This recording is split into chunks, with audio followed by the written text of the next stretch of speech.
Welcome everybody to the Jacob Edwards Library and to everybody at home as well. We're delighted to welcome back Barbara Merolli, who is the science librarian at the College of the Holy Cross in Worcester. But she is also a close personal friend and has offered to do this program this evening, which is so wonderful because Barbara has travelled extensively in Africa and has done a lot of safari photography with some experts there, and she is willing to share that with us this evening. So we feel very fortunate that we are here tonight to listen to her presentation, and I'd like to welcome you back again to Southbridge, Barbara, and I hope everybody enjoys it. And thanks to the auspices of the cable TV station, we're now offering our programs on YouTube. So whether it's this program or other programs that we've done in the past, hopefully you will be able to catch up on them, and anyone you might have missed by going to YouTube to the library's playlist. So, without further ado, welcome, Barbara. Thank you. Thank you very much. Thank you. So, this is a trip that I took to Uganda in Africa in December of 2016. And it was an incredible experience, and I'm very honored to be here to share it with you. So I'm going to start with a map of Africa. Uganda is right here. This will help those of us who are a little geographically challenged, as am I, to get a sense of where this was. So Uganda is one of the smaller countries of Africa. It borders on Tanzania, Kenya, South Sudan, Democratic Republic of the Congo, and Rwanda. So the gorillas that I went trekking with are in the southwest corner of Uganda, right near Rwanda and the Democratic Republic of the Congo. These three countries are the only three countries in the world that have the mountain gorillas. They don't exist anywhere else in the world. There's a population of about 800 or 900 of them here, which is up from a few years ago. They had gone down to about 600. So they are slowly coming back, but this is the only place you can see them. There are lowland gorillas in Africa over to the west, in Cameroon, in Gabon, and the Republic of the Congo. In this area, and those gorillas are a little bit more, there's a little bit higher population of them, and they are in the lowlands.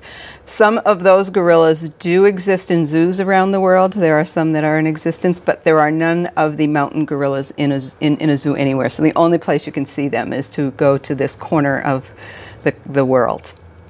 So, okay. All right. So this is a little enlarged photos, so zooming in a little bit on just on Uganda. So when I arrived there, I arrived in Entebbe, which is right here. Kampala is the city, the capital city of Uganda, and Entebbe and Kampala are about 15 or 20 miles apart. They're almost a contiguous city at this point because it's built up so much, but the road between them is pretty rough. So both cities are on the shore of Lake Victoria. And Lake Victoria is right here. Lake Victoria is half in Uganda and half in Tanzania. Excuse me.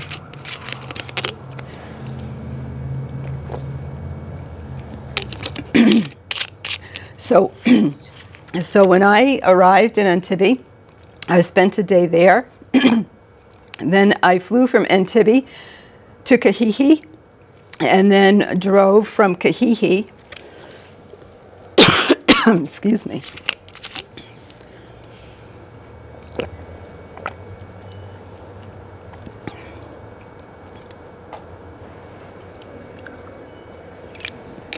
So I met my driver and guide in Kahihi, and we drove to the Bwindi Impenetrable National Forest, and that's where the gorillas were, and that was where I went on the gorilla trek and visited the Batwa Pygmy village. From Bwindi, we drove up to Ishasha, which is this little dot right here. It's not labeled, but we drove up to the southern part of Queen Elizabeth National Forest, which is right here. And we went to Ishasha, and this is where we saw the tree climbing lions, as well as going on drives to see numerous other animals. And from Ishasha, we drove up to Chambora Gorge. And there I visited a coffee plantation and sailed the Kazinga Channel, which is a waterway from Lake Edward to Lake George, and saw numerous wildlife, continuous wildlife, the entire 2-hour drive, 2-hour cruise on the channel. And from Chambora Gorge, we drove up to Ndali Lodge, which is just outside of Kibale National Park. And in Kibale National Park, I went on a chimpanzee trek, so as well as a wetlands tour, hike through the wetlands. And then when we left Ndali, we drove back to Kasese Airport, and I flew from Kasese back to Entebbe. Oh, excuse me.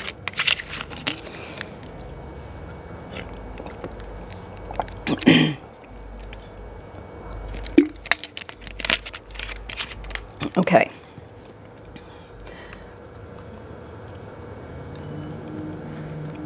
Come on. Ah, here we go. Okay. I'm running a little slow. Okay. So this is the hotel that I stayed in Entebbe. This is looking out into the gardens of the hotel. The hotel is about 5 minutes away from the airport, and it has these beautiful gardens. And there's a lot of birds and in the garden that you were able to go out and hear and to see while you're there, staying there. This is the reception room of the hotel where I stayed at, the Boma House. As you can see, I was there just before Christmas, so they have their Christmas decorations up. Christmas in Uganda is not celebrated as we celebrate it here. It's not full of the gifts and the Santa Claus and the hoopla that we experience here in the United States. It's more like Thanksgiving. It's more of a family holiday, a day of thanks, a day to get together, to have a feast and to eat and to visit with family and relax. Yes. Yes. So this is another view of the gardens. There's actually a trail that goes through these woods here around the perimeter of the hotel. And this is another view of the lawn. This is the reception area. So that was the reception room that I had the photo of earlier. That's in here. And these were some of the guest rooms along this back here. The car park is over to the left, just outside the frame of the picture. So you would arrive in your vehicle and then walk up this walkway to go into the reception area. Okay, this is a black-headed gonolek. So this is one of the birds that I saw in the trees there on the grounds of the hotel. They're very tame. You can get very close to them. I did take this with a zoom lens, but you can get fairly close to these birds. They don't fly away that quickly. And this is a snake eagle that was also on the grounds in the tree on the grounds of the hotel. And this is a golden warbler, a golden weaver, sorry.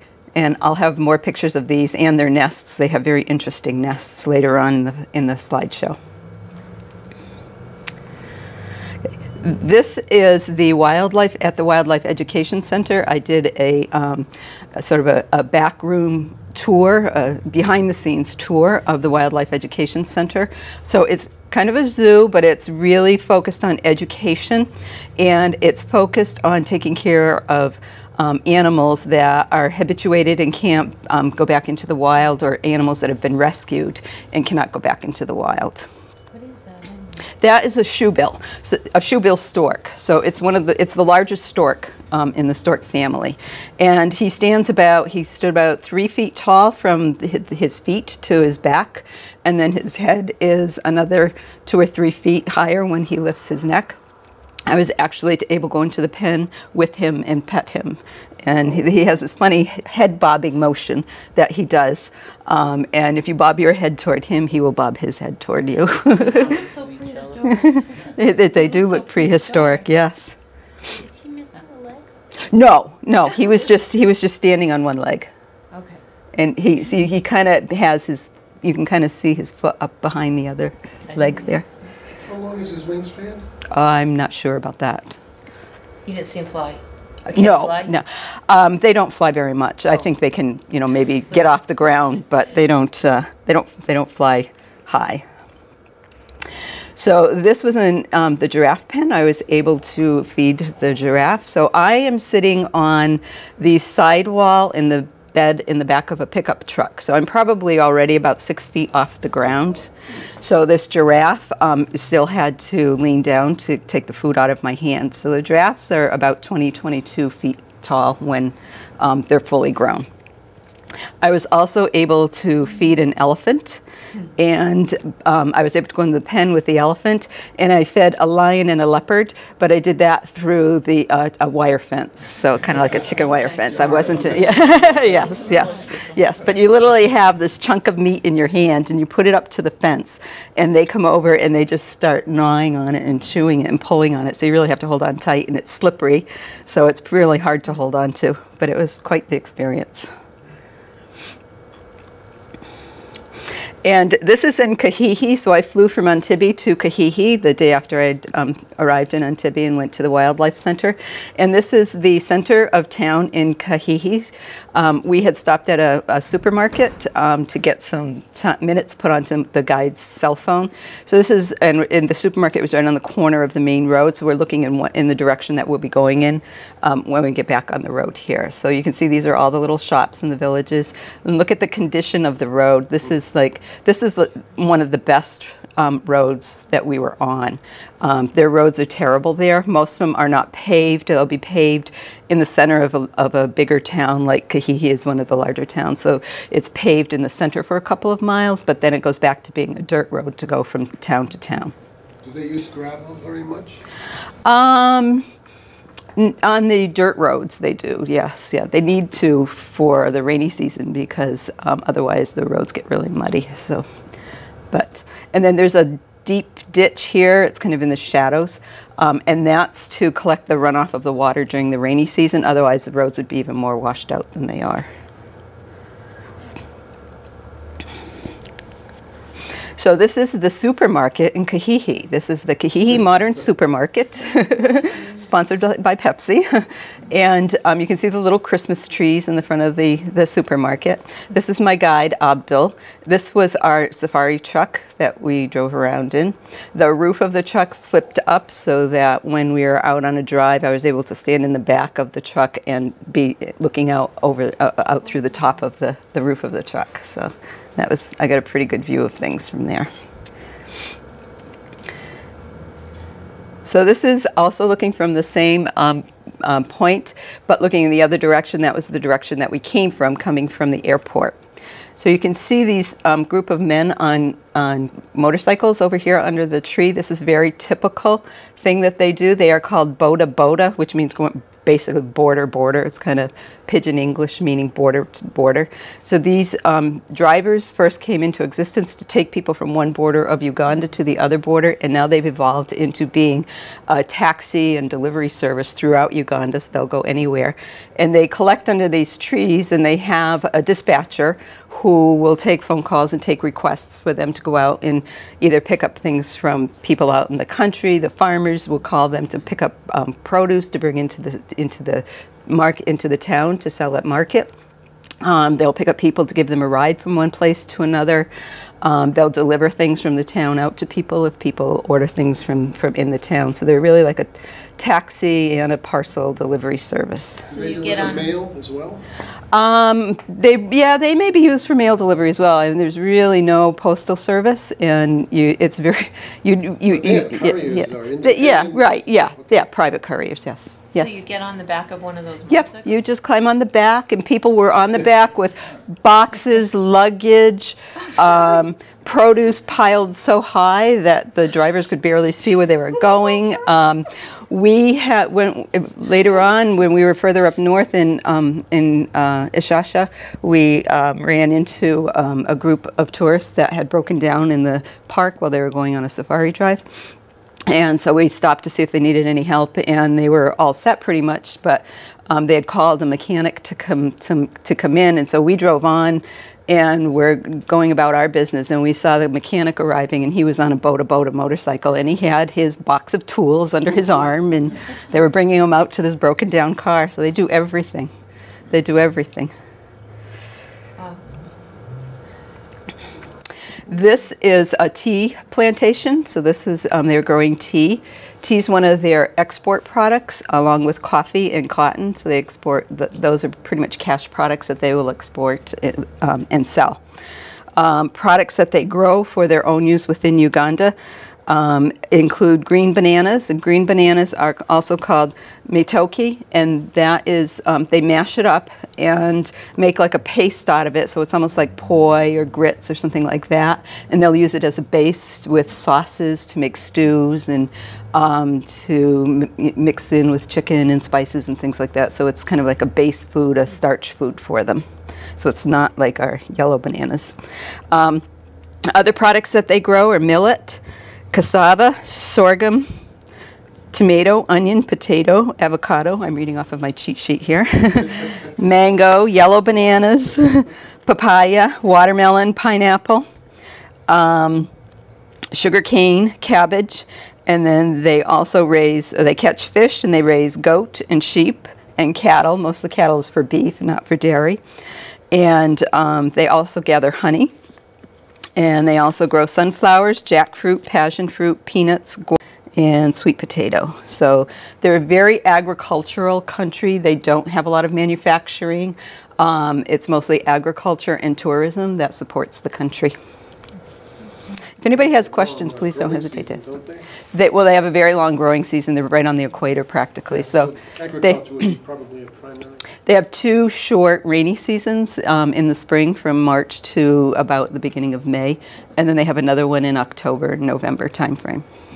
So those are really the 2 times when you can't grow much. Was it real hot in December when you were down there? It wasn't really hot. December was kind of late spring for them. January and February are the times when it gets really miserably hot there. Okay, so.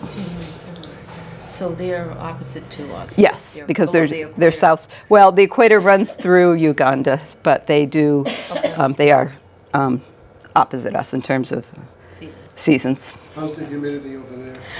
It could get pretty humid. It was, you're on the equator. Year-round, or is so. it just after the rainy season? Well, the least humid it would be in June and July, because that's their winter, but so it's cooler and a little less humid. But you're on the equator, so it's going to be humid most of the time. So this is one of the farmers that was picking tea leaves. So he'd pick the leaves and throw them into the basket on his back. So all that gets exported? Do they export it? Yeah, the tea is pretty much all exported and processed in Kenya, and then they buy it back as processed tea in tea bags or loose tea. So. Oh. They don't process much of the tea themselves. There are a few coffee plantations that do some processing of the coffee beans, but the tea pretty much I think there's one tea processing plant in Uganda. So this was a young boy who was making bricks. This was in front of his home. What these people do is, out in the country is they have these very simple homes. Sometimes they're made of wood, sometimes they're made of blocks. And then they will gradually build a larger house out of bricks, and they make the bricks themselves. So they use the earth, the soil that's right there in front of their homes. It's very clay type of soil. And they mix it with water, and then they have this wooden form that he's pressing the soil down into, the clay into, and they'll form the bricks with that, and then they drop them on the ground, and the sun dries them, and then after they make so many of them, then they continue building on the house. So they build their houses a little bit at a time. So they don't fire them? They do fire them after they're dried out. Okay. Yeah, yeah.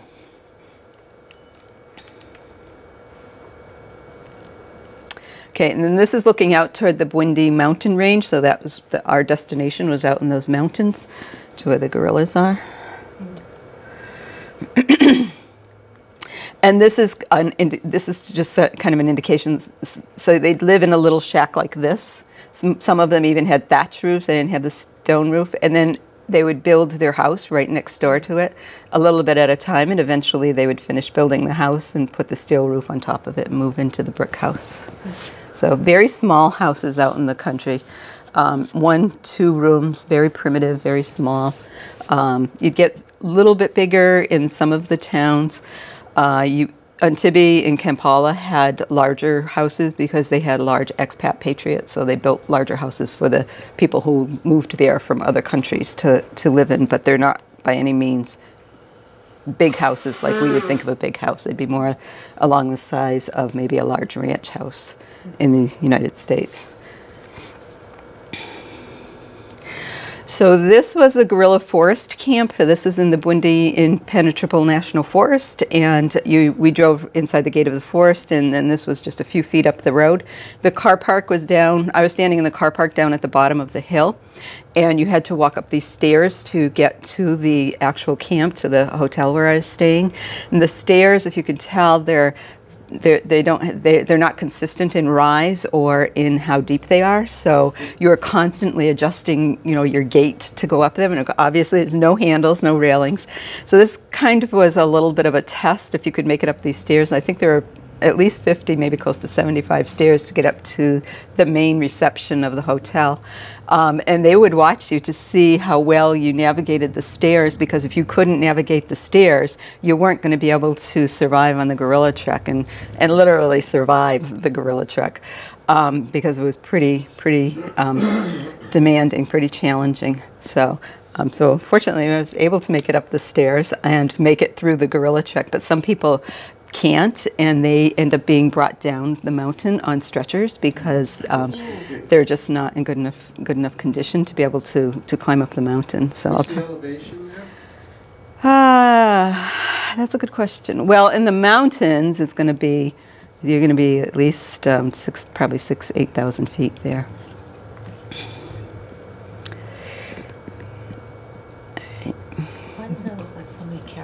Oh, it was. That was one of the porters, one of the rangers in the park, and he was carrying my bags up for me. And that's how they carry them? Yeah.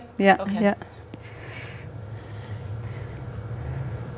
So this was, whoops, I think I skipped something here. Yeah, I skipped a couple of things. Okay, so this was the reception area. And the building on the right-hand side was a gift shop, and that was where we charged our electronics, because you had electricity in the room, but it was solar powered. It wasn't generator powered, so it wasn't strong enough to charge up electronic devices, so you had to bring them down to the gift shop. And then the other building had the reception area, the bar, the dining room for meals. What, do they have Wi-Fi there? Yeah, they do. In this area, it didn't reach to the rooms that we were staying in. So almost all the comforts of home. Almost, yes. Oops. This is jumping ahead on me here. Is that a thatch roof on that? Yeah, that is a thatch roof on that. All right, let me go back a little bit here. That was the room that I stayed in, but I want to get back to, all right. I think they're slightly out of order. So this is looking into the banda, the room that I stayed in. The doors ahead are the doors into the bathroom area. So as I said, I had electricity. It was solar power for the lights. So this is the outside. This is looking up at the banda. So the banda was still another maybe 40 stairs up the mountain from where the reception area was. So every time I wanted to go back to my room, I'd be climbing up those stairs to go there. So as you can see, this is canvas. The walls are canvas. Inside the national parks, the facilities had to be built so that they were not permanent. They had to be temporary because they were in the park.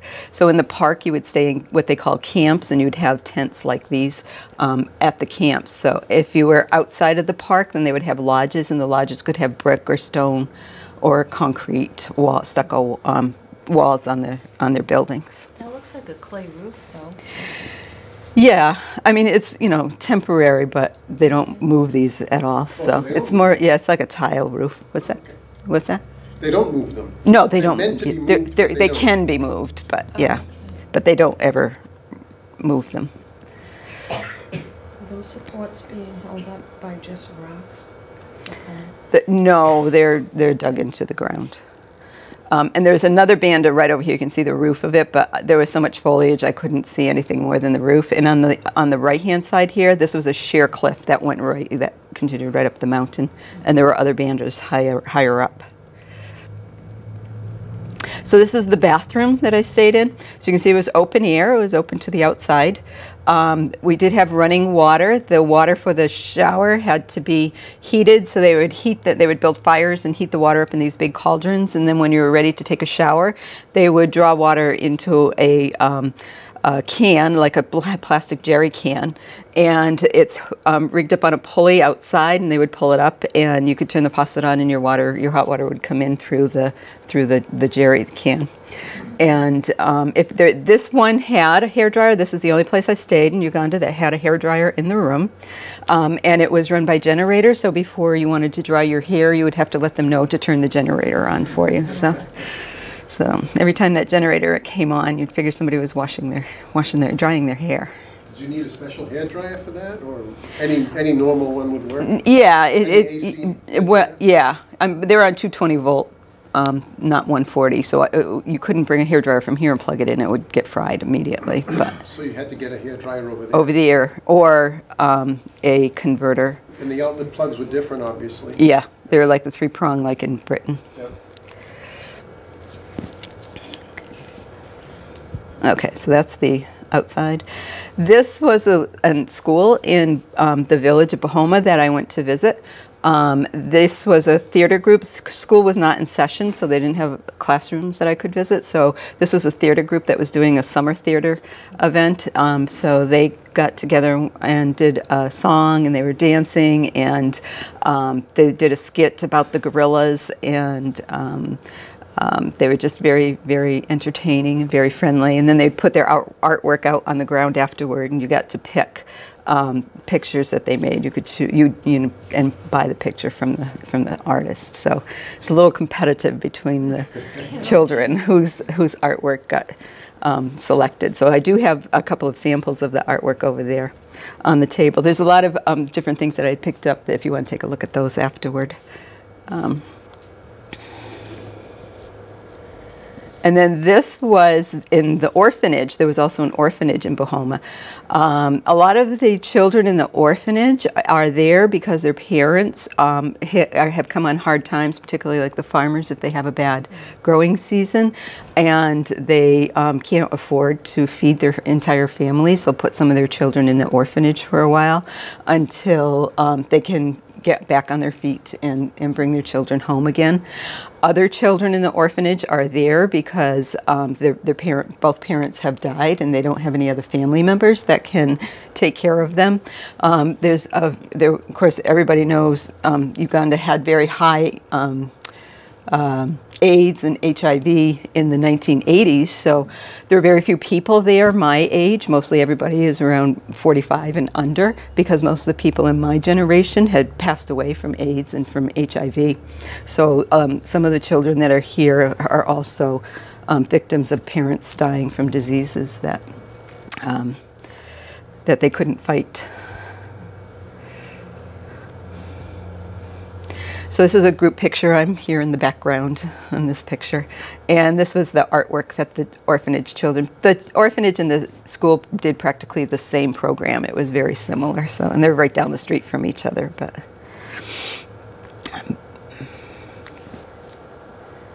so this was on the gorilla trek. So to go on the gorilla trek, we got up about probably 8 o'clock in the morning. We met at the ranger station down at the beginning of the park, and we got divided up into groups of about 10 tourists, and then each group of 10 tourists would have 2 rangers and a guide that would take them up into the mountains. So we left probably around 10 o'clock in the morning and hiked 2 hours up the mountain. And when I say up, it is a sheer climb up the mountain. I mean, sometimes you're like scrabbling with your hands and feet just to climb because the slope is so steep. They recommended that you hire a porter to carry your backpack because you had to carry water, you had to carry your lunch. You had to keep your camera in a backpack because you just needed your hands for climbing, so you couldn't carry a camera in your hands. And so you had to have that a backpack, and they recommended that you hire a porter, which I did, which was good because he was very helpful in helping me get up some of the steeper and the higher slopes that were difficult to navigate. But so we climbed pretty steadily for 2 hours, and you have to go at a fast clip because the gorillas are constantly moving. They're not staying still, so they move through the forest throughout the day. So to keep up with them, you kind of have to go pretty fast. They send out rangers in the morning. Sometimes the rangers will stay out in the forest overnight, but they usually go out in the morning at first light to find out where the groups of gorillas are, and then they radio back so that when they bring the tourists out, they know where to head to find the gorillas. But sometimes the gorillas will move fast, and you have to keep up with them. So They don't listen. no, they don't.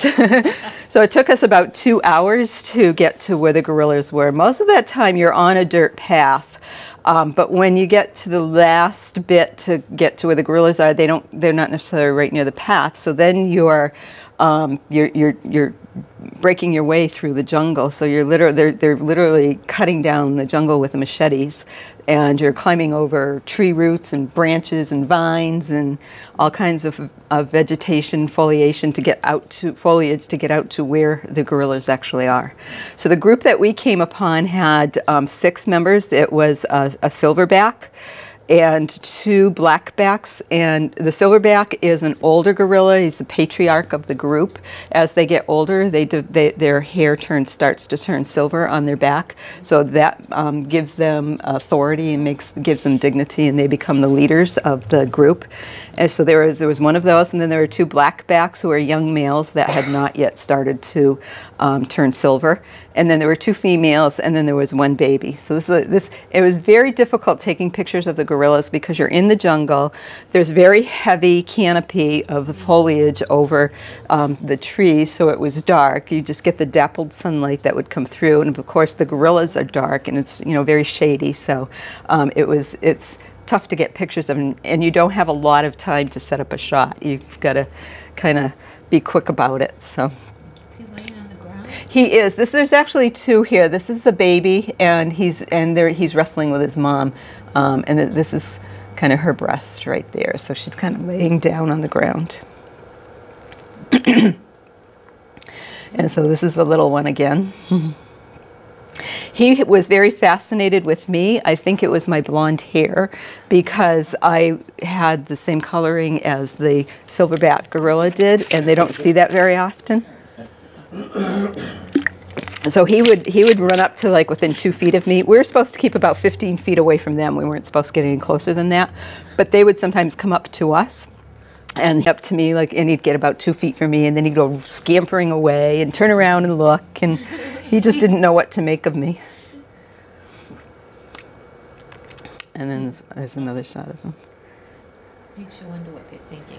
They are so human in their behavior. I have no doubt that they are thinking, because just their mannerisms, just the expressions on their face are so much like human beings. It's amazing. Of course, we share 98% DNA with them, I think it is. It's kind of cute. Some of us more than others, I'm sure. Yes. Okay, so this is the silverback. You can kind of see a little bit of the silver on his back up here. So he would have weighed about 800 pounds.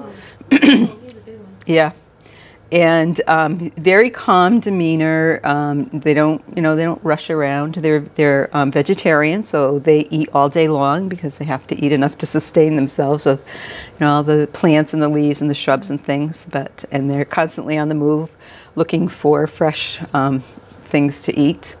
When they stop at night, they'll take young tree branches and bend them down and interweave them and create like a hammock, and that's what they sleep in. And they do that in a different place every night. They don't go back to the same bed. They just stop wherever they decide to stop when the day is getting short and build their hammocks and sleep on the ground. How big is he? About 800 pounds and probably about 6 feet. Oh, only 6 feet? Yeah, they're not really tall. And his head looks big. Yeah, big head, yeah. Like, big head? Yeah, like really big head. Really? Yeah. Okay. Big head like a small guy. What's the longevity age? These gorillas, because they're habituated and they're protected, can live to probably like 40 or 50 years. If they were truly out in the wild, they would not live that long. And of course, if poachers are prevalent in that area too. So, but pretty much in the national parks, they're they're pretty protected. But if they wander outside the park, they don't have much of a chance. Do they have any predators? Besides the two-legged predators? Yeah. No, they don't. They don't, okay. They're more susceptible to, they are susceptible to diseases though. Okay. So if you weren't feeling well, if you had a cold or feverish or anything, the day that you were scheduled to take your trek, you would not be able to go because they're very susceptible to catching diseases from humans. So. Do they get AIDS? I don't think that they get AIDS. I don't think, it's more like viral and Okay. colds and flus and things like that.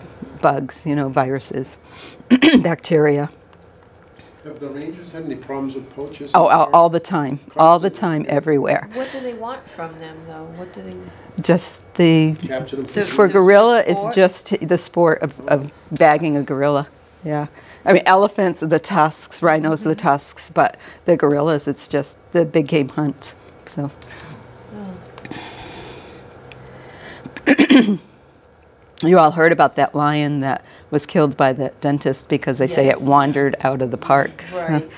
So, Like a real steal them challenge out. to yeah, get in, right? yeah. So this is a silverback. You can see the silver on his back right here. So this is the white hair. Does And it just- get any more than that, or does it It's stay just in one it's just area? like a stripe. It's just like a yeah, stripe? like Okay. it's about maybe about a foot wide, and then just across the width of his back. Look at the size of his paws or hands. How much smaller are the females? The females are about 400 pounds, Still so like half yeah, size, about right? half. Oh, okay. And they're probably 4 to 5 feet tall. They're not very tall either. Oh, And then another they're shot. walking on all fours. Pretty much, they about half and half on They all do, fours okay. and on their back feet too. They kind of will walk on the back feet and use the front feet to balance, and they don't really walk on the flat-footed. They use their knuckles to balance with their front feet. So, and then another shot of him. This is one of the blackbacks, the younger males, and he was just eating leaves, stripping leaves off of the stem. When we spent about an hour with these gorillas, so we were able to take pictures and watch them. And then when we left there, we were going down the path a few minutes after we had left them, and we were going single file because it was a narrow path, and there was probably about 15, 20 people in our group, and I was right in the middle of the group with the porters and the rangers. It was probably around 20 people. And the ranger that was behind us said to step over to the right. There was a gorilla coming up the path. And so they said, step over to the right, just let him go by. So we all stepped over to the right. And the gorilla came up behind us, and when he got to me, he sat right beside my foot. His hair was brushing against my pant leg. Didn't look at me, didn't look at anybody else. He just sat there, and he just kind of looked around through the woods, and he stayed there for about a minute. And then he got up, and he went off down the path, and it was so exciting to have him sitting there right next to me. They tell you, not to touch out, not to reach out and touch them, not to use a loud voice, not to make fast movements because they would see that, not to look them in the eye because they would think of that as aggression. So I was just standing there stock still watching this little guy. Yeah, oh, but it was thrilling. And of course everybody's cameras were packed away because we were moving through the woods, so nobody got a picture of it, but... And that's the little guy when he was checking me out. Is he a newborn? He was probably about a year old. Okay. Very inquisitive. Very, yeah.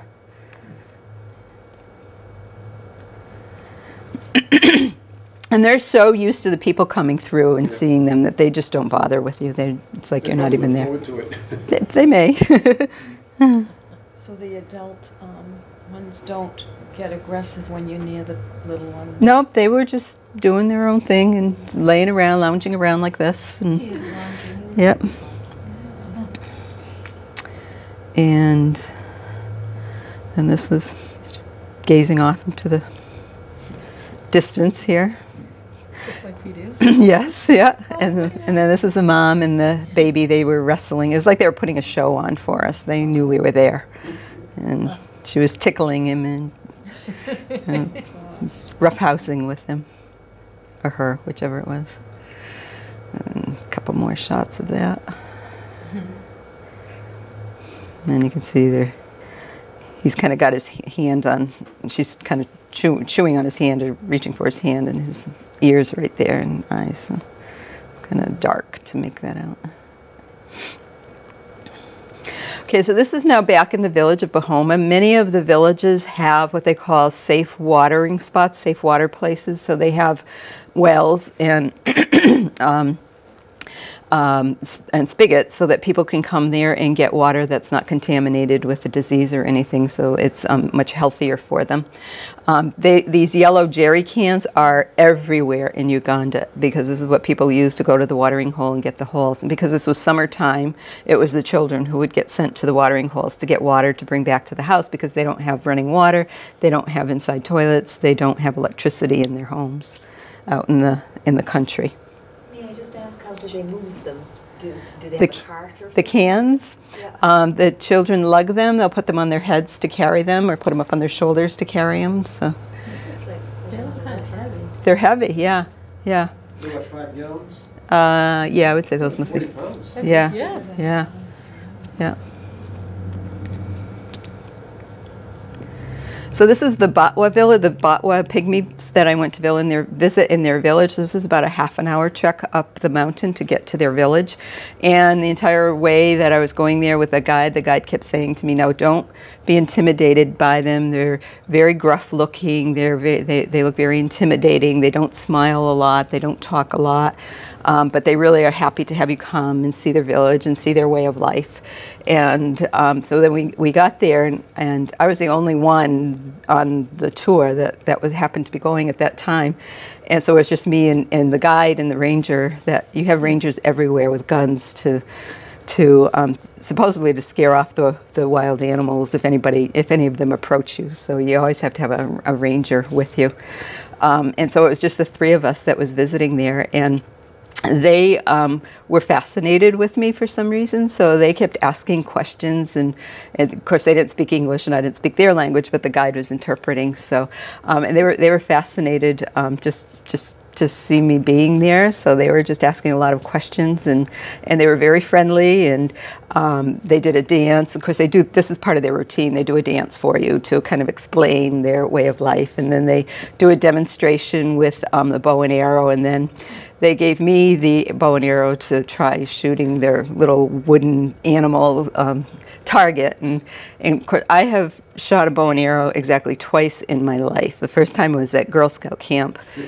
And the second time when I was dating my husband, and he thought he was going to turn me into a hunter, and I was going to go hunting with him. And so he tried to teach me how to shoot, and he gave up after the first lessons. So that's the only time I've ever shot a bow and arrow. So I'm like, oh, this arrow is going to go. I'm going to be lucky if I don't hit a person or it'll go up in a tree or something. So, but I took the bow and I took the arrow, and I just somehow managed to pull it, and it was hard. There's a lot of tension on it to pull it back, and so somehow I managed to pull it back and let it go, and it hit the target the first time. And the guide said, "Oh my God, I've never seen a tourist hit the target the first time they ever did this." And the Batwa were applauding and laughing and jumping up and down. They thought that was the most wonderful thing in the world. So this is a tree house. What, I'm sorry? What kind of stuff were they curious about? Like where I came from, what it was like where I lived, what the climate was like, and how far. Themselves. Hmm? What did they say about themselves? Well, they talked about the way they lived. So they lived in the park, the national park, and they were hunter-gatherers. So they would hunt the animals in the park and for food when they lived there. And then in 1993, the park was taken over by the government and made into the national park. So they relocated the Batwa to 100 acres outside of the park. But the animals obviously aren't going to be in that 100 acres. They're going to stay in the park so that they don't get hunted.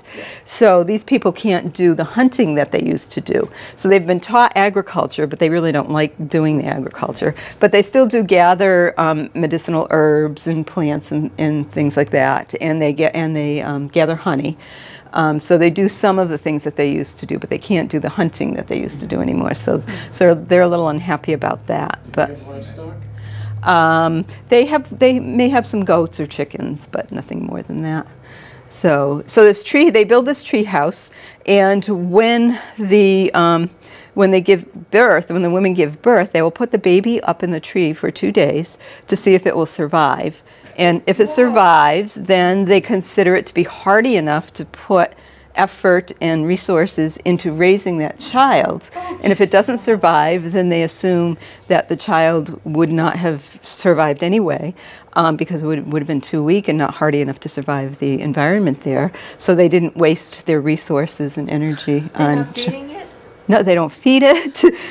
They don't keep it clean. They obviously the baby would be messing itself. And 2 weeks? 2 days. 2 days. Well, Yes. at least Yeah. in 2 days, Yeah. they can't crawl out and fall. No, that's true. Yeah, that's true. But Make sure your kid's gonna thrive. that, well, no, there is a hospital in this community, the Bahoma community, that was built in like around 2000, I think, 2003, to serve these people because they had no medical attention. They had very poor health. And there was a couple that went to visit the area as tourists, and they felt so moved by them that they created a foundation, and they donated a lot of their own money to get this hospital started. And it literally started as a clinic under a tree, and it built up into this community hospital. And I visited the hospital. I have some pictures of it, but it was built for the Batwa, and now it serves people throughout the area in the community, not just the Batwa. Do they have a high infant mortality rate? Well, I don't know if they have a high infant mortality rate, but they have a very low birth rate because there's not a very large population of them, and they're becoming somewhat incestuous because they're just they don't have the gene pool to Yeah. So they're inbred. they're what? They're inbred. Yeah, So to some a extent, lot yeah. of That, So yeah. that just doesn't have, then getting. Right, so you're people just compromised. doesn't have it. Yeah, But having a healthy child is less and less likely, yes, right, as you go on, right. so that 2 days. Yeah, They're not encouraged at all to go to the Where they hospital. leave the child for 2 days? That goes back probably thousands of years. right, yeah, right. I suspect now that they probably have people from the hospital. If they know that they have an infant, they'll go up, they'll go up and or at least try to get them to, yeah. Do they generally not try to purposely try not to mix with the farmers? I don't think it's that they try not to mix with them. They just don't want to be farmers, so they don't want, they don't have that much in common with them. So they want to live up in the mountains in their village. So I don't think there's not any animosity there. There's just a lack of interest. So this is what their individual homes look like. They're bamboo shacks and very small. And he was building a fire to make his lunch at that point in time, so very primitive. What's lunch? Sometimes it's goat meat, or most of the time it's rice and beans, because they don't encourage them to to eat meat because it's very expensive. So their resources can go further if they have rice and beans. They don't grow that much of the rice and beans themselves, but they buy it in the village. That's for sure, because that's how I eat. So they're not allowed to hunt at all. No. Well, I said, well, I It's s- like their culture just Ye- comes to a stop. yeah, right, yes, yeah, Yeah. yeah. So this is another one of their shacks or their homes that they How live in. cold would it get there? It could get down into like 40-ish in the winter, you know, So our can they summer. build a fire in there? They can build a fire in there, and then they have this community shack. It's not so much even the cold; it's the rain, because they're not you know, waterproof. So when the rainy season comes and they get the downpours and the heavy rains, it gets wet in there? yeah. Ooh. So what happened was someone else that had visited them built to them a shack with a tin roof over it. So it's like a community house. So they all go down there when it rains to stay dry. Dry their clothes anyway. Yes. So here they were building a fire by rubbing sticks together. This was the animal, the target that I had hit with the bow and arrow. And then they're building a fire with rubbing sticks together. And they're going to cook some goat. So they had some goat meat, and they cooked the goat meat to demonstrate that this is how they would make their meals, prepare their meals. And then they offered the goat meat to me, but my guide had said don't eat it because they don't have the hygiene practices that would keep it from not making me sick. So, and these people expected that. This is like a little, you know, routine that they follow. They do the demonstration. They offer you the goat meat, but they know you're not going to accept it, and they're not, you know, they're not insulted or anything. So. And then this was, they just pulled banana leaves out of the forest for their plates, and they put the cooked goat meat on the plate, on the banana leaf, and then they were eating it. No dishes. No dishes, no dishes, no silverware.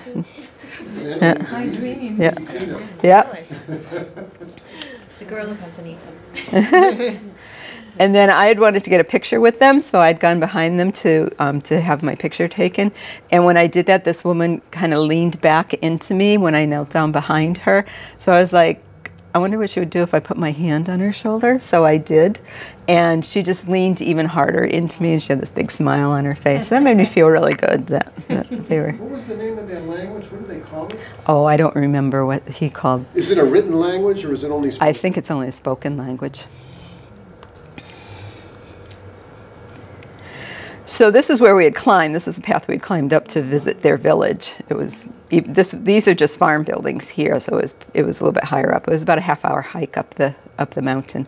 And these are just children that live in the farms along the road going back to the town.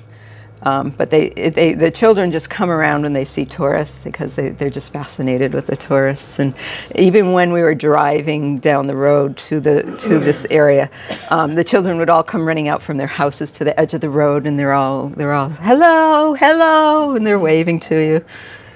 Whenever I see these kind of people, you know, in these countries, I always wonder where they get their clothes from. They don't have electricity, so they don't Yeah. have sewing machines, and Well, they do have sewing machines, but they're treadle. oh, they do. Yes, yeah, Oh. yeah. In fact, I have a story to tell about that too. So, I always so, wondered yeah, that, where they get yeah, their clothes yeah. from. Hardly good one. But yeah, I mean, there's clothes that you put in the bin, you know, at the supermarket or whatever. A lot of that stuff goes to third Yeah, world Salvation countries. Army actually Yeah. has a rating system of Yeah. where, you know, it goes here, Yeah. it goes here, and then it gets like recycled kind Right, of like yeah. scrap stuff. So. Right. Yeah.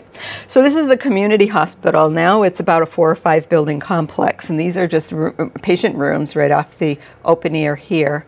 They have a room. They have a building that's for women and young children and babies, and they have an emergency building, an emergency ward building. So it's gotten built up into quite the complex. And then this is Ride for a Woman. This is a women's center that was started by a couple that live in the community, a man and a woman. And it started out being that a lot of people ride bikes in the area, and because the roads are so bad, the bikes are constantly breaking. So they wanted to teach these women that came from outlying farms into the village how to fix their bikes so that they would be able to have their transportation. So it started out, they were just teaching the women to fix the bikes, and then they became so popular with being able to fix bikes that they started fixing bikes for other people that had bikes in the village and in the area, and so they built up a little business to do that. And now they have this facility where they teach women sewing and weaving and agriculture. They have a safe water depot there. They teach them how to bake. They have this safe house so that the women can come here and stay when the husbands, there's a high alcohol rate, the husbands tend to do, the men do a lot of drinking. And so if the husbands kind of get unruly at home, the women can come and stay with their children here for a couple of days until they can get things sorted out. Let's see, so they teach them. Where do they get the alcohol from?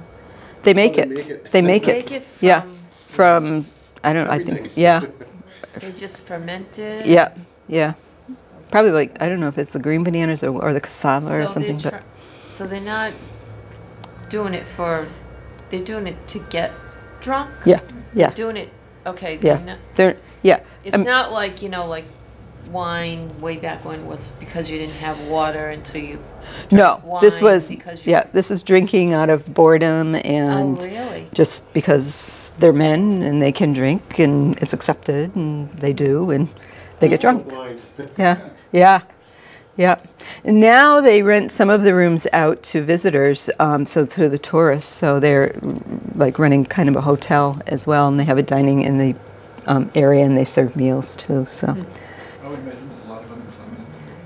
yeah, yeah. I mean, it's mostly you're either a farmer or Involved in tourism? or you're involved with tourism. So this is the sewing center. So you can see they have sewing machines all along here, and you can just make out it's a little dark. Plastic chairs. But and yeah, and they have the treadle sewing machines. They don't have electricity there. And this is some of the goods that they make. So I have a robe over there that they made, and they make dresses and they make bags and they made the iPad cover that I have over there, and they wove that mat as well that's over Where there. do they get the fabric from? Kenya. So they don't weave or spin, the cotton. The cotton gets sold to Kenya. Kenya makes all the fabric, and then the fabric comes back to Uganda from Kenya. So, and there's a piece of fabric over there that is made in Kenya, but was probably made from cotton in It's all Uganda. cotton, So, everything's yeah, cotton. yeah, they grow a lot of cotton. Those baskets. What do they use Yeah, for dye? they weave all these baskets and mats and things. They use natural things for dye? Yeah, yeah, they would use natural plants.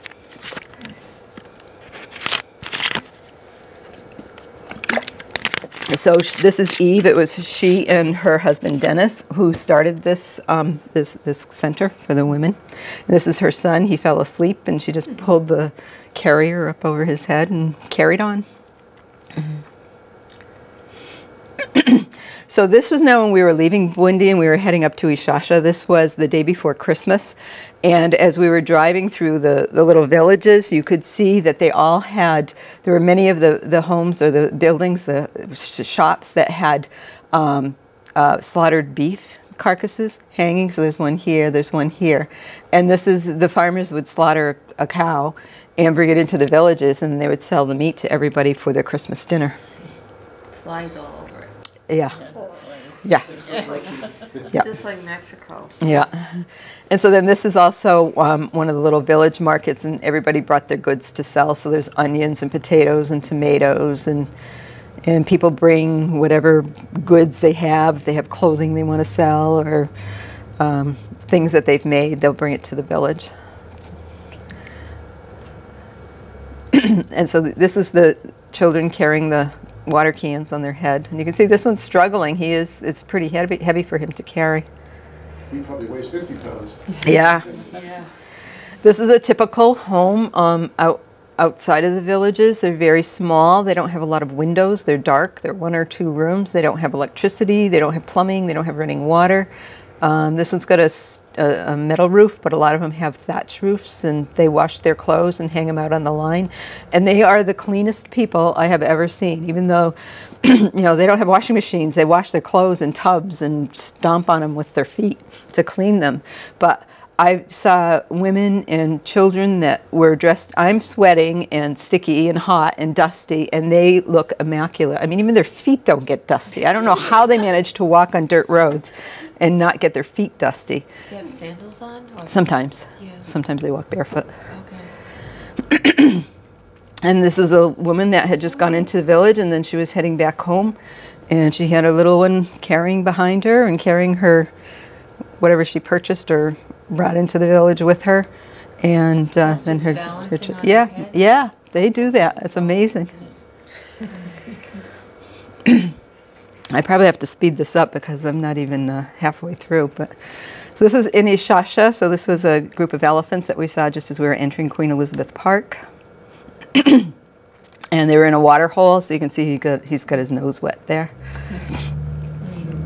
And this is an impala. Impala, there are herds of impala throughout the parks. They're kind of the feeder animals for the predators, like the lions and the leopards. They end up being their food. And that's a male impala. They call them cob, actually, not impala in Uganda. So this is a cob. And this is a Kobe, so it's kind of in the impala family, but it's a little bit different from the cobs.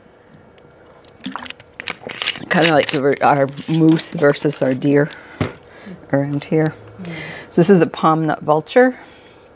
A lot of birds in Uganda. This is a baboon. Baboons are kind of like squirrels. They're like the pests of the of the country. They're everywhere. Yeah, chipmunks are squirrels. Like rats. This is the the tree climbing lions. So they climb up in the trees during the day to get away from the dust and the heat and the flies and the pests on the ground, and then at night they come down and they go hunting for their food. And this one has a collar on because they're trying to track them to kind of help improve the population. Are they mean? Well, they're aggressive, yeah. They're aggressive, okay. Yeah, Predators. yeah, they are. So. Saw that over. It's like having a recliner.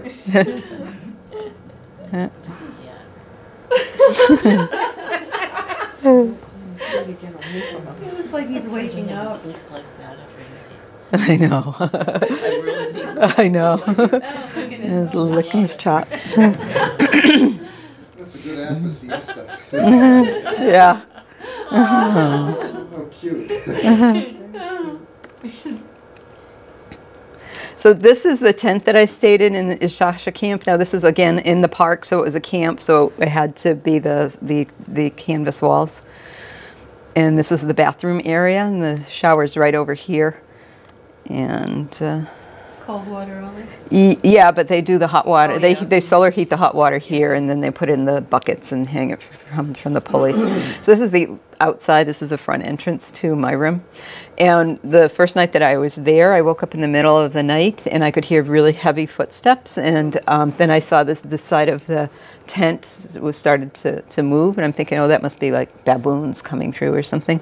And then a little while later, I heard this big splash in the river, because there's a river right in front of here. But the splash was further down the river, so it wasn't right in front of my room. But I figured that was the hippo, because that's what hippos do, and they have hippos that come to the river where this camp is. So the next morning when I went down to breakfast, and I told the ranger that I had heard these noises and saw the tent move, and he goes, oh yeah, that was a buffalo that came through last night. So I was like, if I'd known that was a buffalo, I think I might have been a little bit more scared than what I was. There's glass on those windows? No, they're just screened, and Oh, okay.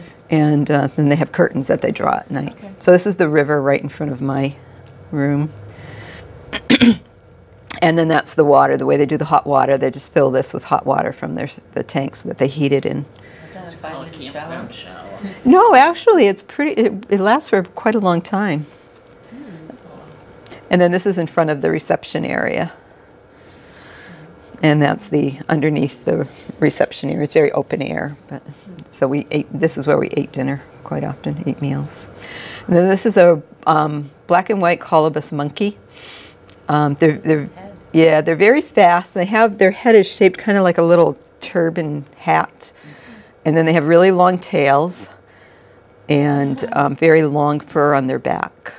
And they move so fast, it's hard to get pictures of them. This is a water buck. So this was out on a safari drive in Queen Elizabeth Park. And impala, and white-throated bee-eater. And then this is a group of impala that were just hanging out in the fields, and you could tell there were no predators around because they're laying down and they're all looking in different directions. If they sensed that there was a predator in the area, they would all be standing up and they'd all be looking in that direction toward the predator. And mama and baby, impala, or cob. This is a herd of buffaloes, and they were just bedding down for the night, so they gather in a circle when they bed down for the night, and they're at a water hole, so they were going in the water and getting covered with mud to protect their skin from sunburn and from insects eating them, biting them. But one came by your little room there? Yeah, one of them came by my little room, yeah. So they usually hang out in herds, but as the males get older, the younger males will drive them out of the herd. So sometimes you have these older males that are just out wandering around by themselves. They don't have anybody to play with. So that guy had a lot of mud on him because he had just come out of the water hole. And when they bed down for the night, the males will all bed down facing out toward the fields, and the females will bed down, and the young will bed down inside the circle that the males create for protection. Yeah. And then there's some more males with the mud on them, and that's an egret. The egrets will land on their back and pick the bugs off. And it's another shot. So they don't mind the egrets? No, it doesn't. They don't even feel them. Probably vegetarians. The buffalo. The buffalo are, yes, yeah. Oh, there's an egret on the back of. Do they get as big as the buffalo in North America? Yeah. So this is a lapwing. This is an African lapwing. And this is a Kobe. They were fighting with their locking horns. This is the female. You can see she's with young. She's pretty fat there. This is an elephant that we came across who was pretty battered, so he had a gouge out of his trunk, and he had a cut around his mouth, which could possibly have been poachers that had tried to cut the tusks out, and then he had a lot of bruises and cuts on his back. They're not protected there? They are, but the poachers, just will do anything to get their tusks. And then this is a hippo. So this is in the Shasha River, which is the boundary between the Democratic Republic of Congo and Uganda. So you can see all the scratches on his back, which would indicate that this is probably an older hippo who's been through quite a few challenges and fights with other hippos. And then there's the two younger ones. You can see over here there's a couple of baboons. It's hard to see them because it's a little dark. But they came down to the river as well. So we were standing on a banking about this far up, only on this side of the river, and the hippos were down in the water. And at night they'll come up out of the water. And where we were was actually campground. So I said, well, how can people go camping there if the hippos come up out of the water? And so the guide said, well, they have to have a ranger with a gun protecting them all night while they're camping out in their tent. So, and the rangers will scare away any animals that come by. And there's a group of them swimming around in there. And then this guy he just gave a huge yawn. And they can unhinge their jaw to open their mouths this wide so that they can, attack their prey. But look at the size of these teeth. Wow. So what is the prey? It could be animals, cob. I mean, they eat animals, so they'll eat anything. Yeah. Anything they can overcome. Yeah.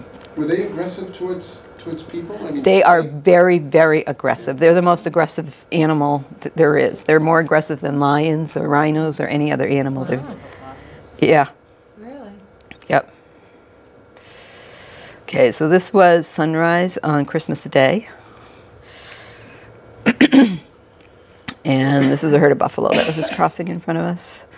So this is a field with some cob in it, and you can look right here. This is a hyena. There were 2 of them. There was another one just over to the right, and they were just sitting there watching the cob, and they're watching them go through, and they're waiting to see if a young cob will wander away from the herd, or if a sick or weak one will lag behind, and then they'll go after him to take him down. So these are the hyenas. Yeah, they had come out to the road. Actually, they're really kind of cute. I mean, they're scavengers and they're predators, but They're canines, aren't they? yes, they are. They're kind of. Some say they're more like they're canine or they're feline. But I don't know. You hear both. There's some controversy over whether they're more canine or more feline. So. And then they had come out to the edge of the road. They hadn't caught anything at that point. And then this is about 8 o'clock in the morning. The sun was just breaking through the clouds, and this was Christmas Day. So now this one had gotten a kill. It had gotten a baby cob, and the cob is down in the grass here, but he was licking the blood off of his mouth. And so there you can just make out the kill right there. And so he has his kill in front of him. Whoops. He has the kill right there in front of him, and all the buzzards and these marabou stork are now coming in because they're going to try to steal it away from him. Are they Yeah. ever able to do that? Yep, sometimes. So there's a couple of The hyena elephants. won't go after the birds? They could, but they're the birds are fast, so they can fly. So that's a white-throated bee-eater. Has a beautiful wingspan. When it spreads its wings, the colors are gorgeous. Look at those long tails. Yeah. So then we went back to the hippos again. They're pretty heavy, aren't they? Oh, they're huge. They weigh a ton. This is a hammer cop. You notice the shape of his head? It's kind of triangular shaped. Their nests are very similar to the shape of their head, and I have a picture of a nest a couple of slides down here. So it's just an cob. This is a brown-headed kingfisher. And these are colobus monkeys. So you can kind of see their heads look like they have hats on. And a beard. Yeah. So, and then you can see the long hair on their back here. And another shot of the long hair. And you can see how long their tails are. And this is a heron that we just saw on the side of the road. This was how they heat the water in the camp for the showers. So it's a solar heat, and they store it in those tanks. And a water buck. One tank for all the guests? Oh no, they had a few of them spread throughout the okay. camp. This is a turtle that we rescued. It was dehydrated and it was walking down the side of the road, and we had just gone past a water hole a few yards back. So we stopped, and my guide got out and ran back up the road with the turtle and put it in the water hole. And he said he wouldn't let me get out of the truck to go with him, but he said when he put him in the water, he just came alive because he was just so. How big is he? Like about he's pretty big then. dinner plate size. Is that a net? No, that was just a vine kind of a thing. This is a sooty chat. This is a male sooty chat. So these were the vervet monkeys. The little black faces. Oh no! That is so cute. I'm tired. Not a care in the world. Yeah. Oh, jeez. I'm And just when you gonna- come upon them, are there like loads of them all around, and you take? There's many like a pictures? group of 5 or 6 5 or in the 6? tree. Yeah. They Okay. probably don't even look up. They just kind of. Yeah. Oh, they don't. They don't even know you're They don't there. even care. No. His eyes rolled back in his head. And they'll stay there all day. All day long, yep, all day. And then this was sunset. There's some cob out in the fields. You can't see, or Kobe out in the fields, and we had stopped to have our sundowner, or drink it in the evening. And this is a female sooty chat. And then this is when we were leaving the camp to go up to Chimbora Gorge, and they were just laying in the road and they wouldn't move. We had to go around them out in the field. They just, on the road. yeah, What are those? hyenas. Oh, those are hyenas. Yeah. Yeah. And this is a heron. That's the hammercob's nest. So you can see it's kind of triangular, like the shape of their head. This is the Kazinga Channel, and that's a little fishing village on it. And these are some views of the channel. This is a hotel that was built. We had lunch there before I went on the cruise. This hotel was built in the 1950s, and it was built specifically for Queen Elizabeth when she and Prince Philip came through on their tour right after she was crowned queen. And that's the channel. And that's the middle boat, the boat that I rode on. And that's the channel. So this is the kingfisher nests, and this is the pied kingfisher that builds those nests. And that's an Egyptian goose. That's an egret. That's a black-winged stilt. That's a roof. That's a plover. And this is just the way the animals hung out along the side of the channel. And you never went without seeing animals. It was just constant viewing of animals. And these are African skimmers down on the edge of the water. That's a heron. Whoops. Ooh, how did I get there? Whoa. Well, I kind of skipped a few things here. But this is the lodge that we stayed in. I'm kind of trying to, up at Ndali, in Ndali Lodge. All right, let me go back a little bit here. I think I'm trying to go fast because we're running out of time, and I'm skipping. It's not keeping up with me, or I'm not keeping up with it. So that was the view from the swimming pool outside the lodge. So I think that was the end of it. It was hazy. Right, and that's the grounds. And this was a village just down the road from that lodge. So they were having market day. And that's just the view. And that's a caraco, blue caraco. So they're pretty rare. I was lucky to see it. This is a trumpeter hornbill who was eating the berries out of the tree. This is on the wetlands walk that I had gone on. And that's a pipit. And the colobus monkeys. It's amazing you remember all the names. I have my cheat sheet.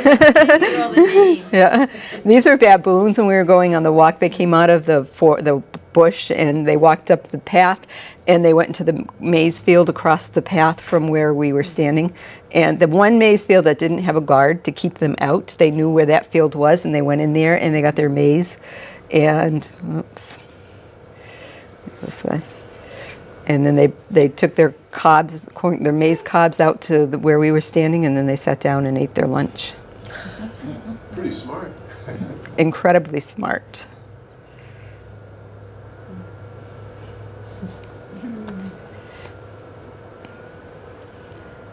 So. And those are the ones that you say are aggressive? Yeah. No. Well, they're pests. They're pests. Yeah. So this is the golden weaver. And you can see he's taken the grass in his mouth to weave his nest. And so you can see this one's just starting a nest. Those are baboons that were on the road when we were going up to the gorilla. And this is a nest that he's weaving. And they will make the males will make the nest. And if their female partner doesn't like the nest, the males will tear it apart and keep rebuilding it as many times as it takes to get the female happy. And that's just what their heads look like, and that's another nest. So this is the gorilla trek. So you can see the baby gorilla, chimpanzee trek, sorry. So this is the baby chimpanzee and the mom. So we were very lucky. We came across about 20 of them, and usually they stay up in the trees, but these came down to the ground, so we were able to get some, whoops, I'm going the wrong way.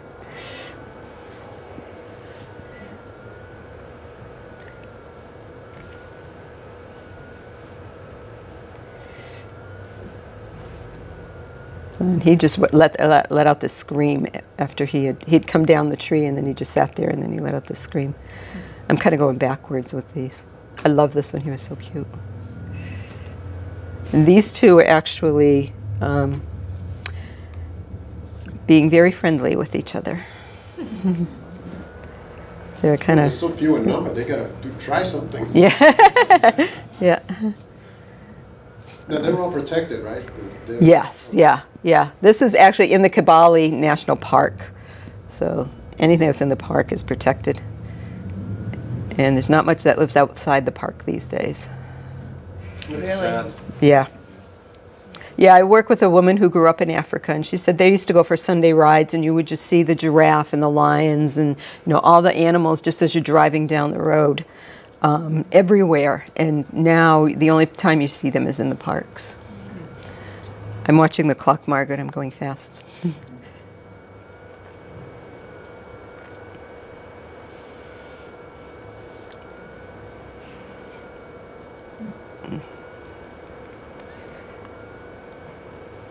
Are you using a zoom lens for all those? Yeah, yeah. But you could, like, this one was so close to me, I had it zoomed all the way out. I couldn't make it, I couldn't do it anymore. And he came down the tree right in front of me. I mean, this was as, I wasn't zoomed in on him at all. And he was right on top of me. He's right there. Yeah. Yes. Well, they like tourists. They're sightseeing. they grow up with tourists being around from when they're very little, so they're habituated to having people around them, so it doesn't They don't bother have them. fear of man. I'm going the wrong way.